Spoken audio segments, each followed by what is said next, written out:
Hello guys, आज की इस वीडियो में हम हरियाणा से रिलेटेड शॉर्ट क्वेश्चंस करेंगे जो आपके पेपर में आने की पूरी पूरी संभावना है।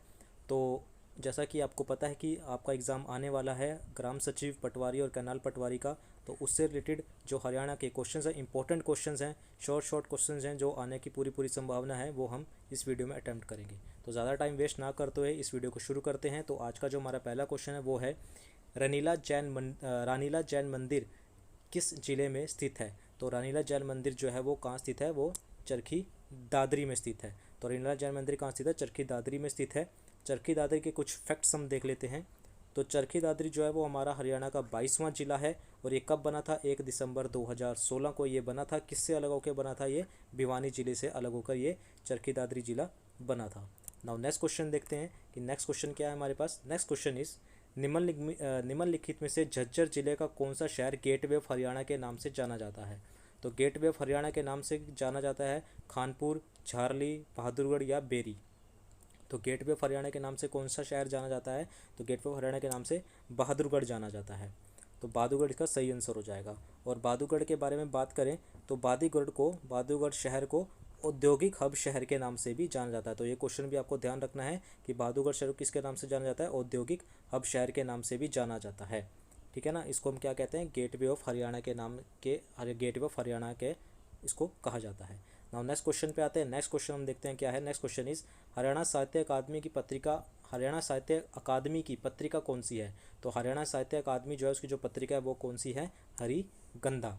तो हरियाणा साहित्य अकादमी की पत्रिका कौन सी है, हरिगंधा। और यह कहाँ से प्रकाशित होती है, यह प्रकाशित होती है पंचकुला से। आगे बात करते हैं, अगर हरियाणा समाज जो पत्रिका है वो हिंदी और अंग्रेजी दोनों में प्रकाशित की जाती है। पंचजन्य की बात करें तो ये आरएसएस की हिंदी पत्रिका है और ये पहली बार कहाँ से प्रकाशित हुई थी, लखनऊ से। और हरियाणा संदेश पहली बार कब प्रकाशित हुई थी, 1950 में हरियाणा संदेश पहली बार प्रकाशित हुई थी। तो इसका क्वेश्चन का सही आंसर क्या हो जाएगा, हरिगंधा। नाउ नेक्स्ट क्वेश्चन पे आते हैं। नेक्स्ट क्वेश्चन देखते क्या है। महाभारत में उस चरित्र का नाम बताइए जिसे महाभारत युद्ध देखने के लिए दिव्य दृष्टि का आशीर्वाद मिला था और उसे अंधे राजा धृतराष्ट्र को पूरा वृतांत बताया। तो इसका ऑप्शन है हमारे पास दुसला, विदुर, बलराम या संजय। तो इसका आंसर क्या हो जाएगा, आप सबने महाभारत देखी तो इसका आंसर क्या हो जाएगा, संजय। संजय को क्या था, दिव्य दृष्टि देखने की आशीर्वाद दिया गया था और उसने सारा महाभारत का जितने भी लड़ाई थी, जितना भी युद्ध हुआ था, वो धृतराष्ट्र को सुनाया था। नाउ नेक्स्ट क्वेश्चन पे आते हैं। नेक्स्ट क्वेश्चन देखते हैं हमारे पास क्या है। राष्ट्रीय डेयरी अनुसंधान यानी कि एनडीआरआई का मुख्यालय कहाँ पर है। और आपके ऑप्शन हैं करनाल, बेंगलोर, दिल्ली या फिर हैदराबाद। तो एनडीआरआई का जो मुख्यालय वो कहाँ पर है, करनाल में है। ठीक है ना। नाउ नेक्स्ट क्वेश्चन पे आते हैं। नेक्स्ट क्वेश्चन हम देखते हैं क्या है। अक्टूबर नवंबर में बोई जाने वाली और मार्च अप्रैल में काटे जाने वाली फसल को डैश कहा जाता है। जो सर्दियों में बोई जाती है, अक्टूबर नवंबर में बोई जाती है और मार्च अप्रैल में काट ली जाती है, तो उसमें क्या कहते हैं, हम रबी की फसलें कहते हैं। तो उसका सही आंसर क्या हो जाएगा, रबी की फसलें इसको कहा जाता है। उसी तरह अगर खरीफ की फसलों की बात करें तो जो खरीफ की फसलें हैं वो जून जुलाई में बोई जाती हैं और अक्टूबर के टाइम पे इसको काट लिया जाता है। जैसे चावल, कपास, मक्का, गन्ना, हल्दी, ये सब क्या होती है, हमारे पास खरीफ की फसलें होती हैं। तो इसका सही आंसर क्या हो जाएगा, रबी की फसल। नाउ नेक्स्ट क्वेश्चन पे आते हैं। नेक्स्ट क्वेश्चन इज हरियाणा में लड़ी गई प्रसिद्ध लड़ाई कौन सी थी। तो हरियाणा में जो प्रसिद्ध लड़ाई जो लड़ी गई थी वो कौन सी थी, पानीपत की लड़ाई। तो पानीपत की हमको पता है 3 लड़ाई हुई थी। पहली हुई थी 1526 में जो बाबर और इब्राहिम लोदी के बीच हुई थी, जिसमें बाबर क्या था, जीत गया था। दूसरी लड़ाई हुई थी 1556 में, 5 नवंबर 1556 को, जो हिंदू शासक हेमू और अकबर के बीच लड़ी गई थी। तीसरी लड़ाई हुई थी 1761 में, 14 जनवरी 1761 को ये लड़ाई लड़ी गई थी और इस लड़ाई का मराठा हार गए थे। ठीक है ना। तो 1526, 1556 और 1761 पहली लड़ाई बाबर और इब्राहिम लोदी, दूसरी अकबर और हेमू और तीसरी में जो मराठा थे वो जीत गए थे और अफगान हार गए थे। अब नेक्स्ट क्वेश्चन आते हैं। नेक्स्ट क्वेश्चन देखते हैं क्या है। नेक्स्ट क्वेश्चन इज 2011 की जनगणना के अनुसार हरियाणा की जनसंख्या की दशकीय वृद्धि दर क्या है। तो दशकीय वृद्धि दर क्या है, ये आपके पास ऑप्शन है 17.64, 28.63, 21.34 और 19.90। तो इसका सही आंसर क्या हो जाएगा, 19.90 इसका सही आंसर हो जाएगा। तो हरियाणा की जो दशकीय वृद्धि वो कितनी है, 19.90 है। और साथ ही साथ बात करें कि हरियाणा का जो प्रति वर्ग किलोमीटर जनसंख्या कितनी है, घनत्व कितना है, 573 प्रति वर्ग किलोमीटर की जनसंख्या घनत्व दर्ज किया था। और 2011 में जो जनसंख्या है वो कितनी है, 253,53,081 हो गई है। अब हो गई है जनसंख्या जो कितनी हो गई है, 253,53,081 हो गई है। और साक्षरता दर की बात करें तो साक्षरता दर जो हमारे पास अब जनगणना के अनुसार जो हुई है 75.55 हो गई है, ठीक है। और पुरुषों की जनसंख्या और साक्षरता दर की बात करें तो वो कितनी हो गई है 84.38, और महिलाओं की कितनी हो गई है 66.77 हो गई है। नाउ सबसे ज़्यादा जो पढ़े लिखे साक्षरता दर कहाँ की है, गुड़गांव की, और सबसे कम कहाँ की है, मेवात जिले की। नाउ नेक्स्ट क्वेश्चन पे आते हैं। नेक्स्ट क्वेश्चन देखते हैं क्या है। नेक्स्ट क्वेश्चन इज जनगणना 2011 के अनुसार हरियाणा की प्रमुख साक्षरता दर क्या है। प्रमुख कह रहा पुरुष साक्षरता दर क्या है। तो अभी हमने देखा कि पुरुष साक्षरता दर क्या है हरियाणा की 2011 की जनगणना के अनुसार, वो है 84.06% है। नाउ नेक्स्ट क्वेश्चन पे आते हैं। नेक्स्ट क्वेश्चन देखते हैं क्या है। किस शहर को हरियाणा का हृदय के रूप में जाना जाता है। तो बहुत कॉमन सा क्वेश्चन है। तो हरियाणा का हृदय किसे कहा जाता है, जींद जिले को। तो जींद जिले को हरियाणा का हृदय कहा जाता है। इसके बारे में कुछ पढ़ लेते हैं। तो जैसे रानी का तालाब हो गया, पर्यटन स्थल के लिए प्रमुख स्थान है। ये कहाँ पर है, रानी तालाब, ये कहाँ पर है, जींद में है। पांडु पिंडारा हो गया, राम राय, ये कहाँ पर धार्मिक स्थल है जो कि जींद जिले में है।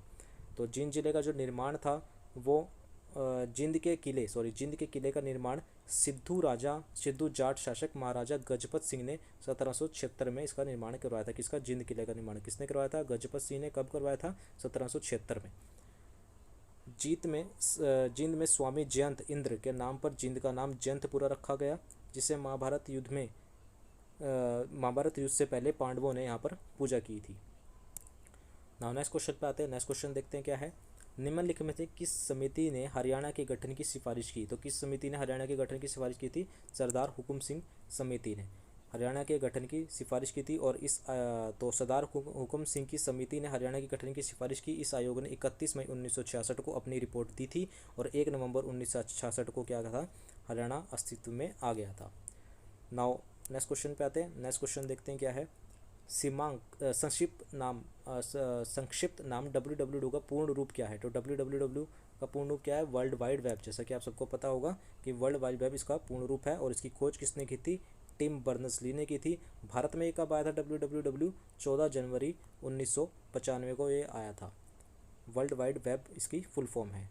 नाउ नेक्स्ट क्वेश्चन पे आते हैं। नेक्स्ट क्वेश्चन देखते हैं क्या है। इंटरनेट ब्राउज़र विंडो को फुल स्क्रीन पर करने के लिए कौन सी की उपयोग की जाती है। तो जैसे हम ब्राउज़र खोलते हैं कंप्यूटर में, लैपटॉप में, तो उसको फुल स्क्रीन करने के लिए कौन सी विंडो का उपयोग किया जाता है। तो उपयोग किया जाता है F11 विंडो का, उसको उपयोग किया जाता है।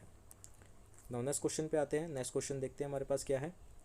भारत के संविधान का निम्नलिखित में से कौन सा अनुच्छेद समान नागरिक संहिता से संबंधित है।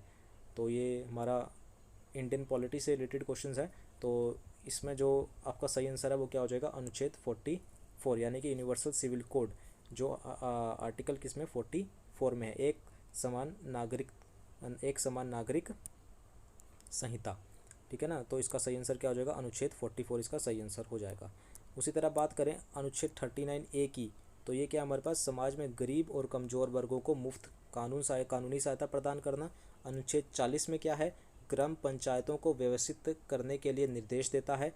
और अनुच्छेद 41 में क्या है, राज्य अपनी आर्थिक क्षमता और विकास की सीमाओं के भीतर होगा। बेरोजगारी, वृद्धावस्था, बीमारी, विकलांगता के मामलों में शिक्षा और सार्वजनिक सहायता के लिए काम करने का अधिकार हासिल करने के लिए प्रभावी प्रावधान होंगे, ठीक है। तो ये आपके कुछ आर्टिकल्स थे। नाउ नेक्स्ट क्वेश्चन पे आते हैं। नेक्स्ट क्वेश्चन देखते हैं क्या, हमारा लास्ट क्वेश्चन है आज का। विंडोज़ लोगो प्लस डी निम्न में से किसकी लघु विधि है। यानी कि अगर जो अपर कीबोर्ड आपने देखा होगा उसमें जो विंडो लोगो होता है, प्लस अगर आप डी दबाएंगे तो वो किसकी शॉर्टकट की है। तो वो शॉर्टकट की होती है डेस्कटॉप को प्रदर्शित करने की शॉर्टकट की होती है। नीचे कुछ शॉर्टकट की दे रखे वो देख लेते हैं। विंडो लोगो प्लस एम दबाएंगे आप, तो आपको जो शॉर्टकट की हो तो वो किसके, सभी विंडोज़ को छोटा करने का, जो आपकी जितनी विंडोज़ खुली हुई हैं उसको सबको मिनिमाइज़ कर देगा।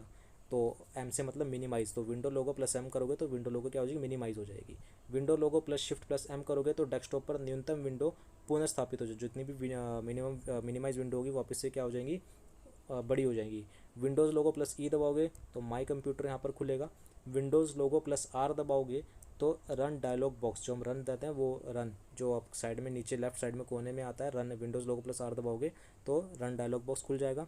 विंडोज़ लोगो प्लस एल दबाओगे तो आपके कंप्यूटर को लॉक करना, यानी कि लॉक या स्विच उपयोगिता करना, लॉक हो जाती है screen. Windows logo plus L दबाओगे, L से मतलब लॉक, तो लॉक हो जाएगी screen. Control plus Windows logo plus B दबाओगे तो अधिसूचना क्षेत्र में एक संदेश प्रदर्शित करने वाले प्रोग्राम में जाना।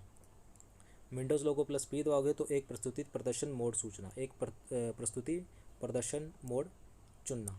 तो ये थी आज की शॉर्टकट कीज़ और याद थे आज के इंपॉर्टेंट शॉर्ट क्वेश्चन जो आपके पेपर में एग्ज़ाम में आने की संभावना है। तो इस वीडियो को द्वारा बार बार देखिएगा। इसी तरह की वीडियोस आपके पास आती रहेंगी, इसी तरह के शॉर्ट क्वेश्चंस की हम सीरीज़ को लाते रहेंगे। तो अगर आपको ये वीडियो पसंद आई तो प्लीज़ इस वीडियो को लाइक कीजिएगा, ज़्यादा से ज़्यादा हमारे साथ जुड़ेगा और सब्सक्राइब कीजिएगा हमारे चैनल को। Thank you very much.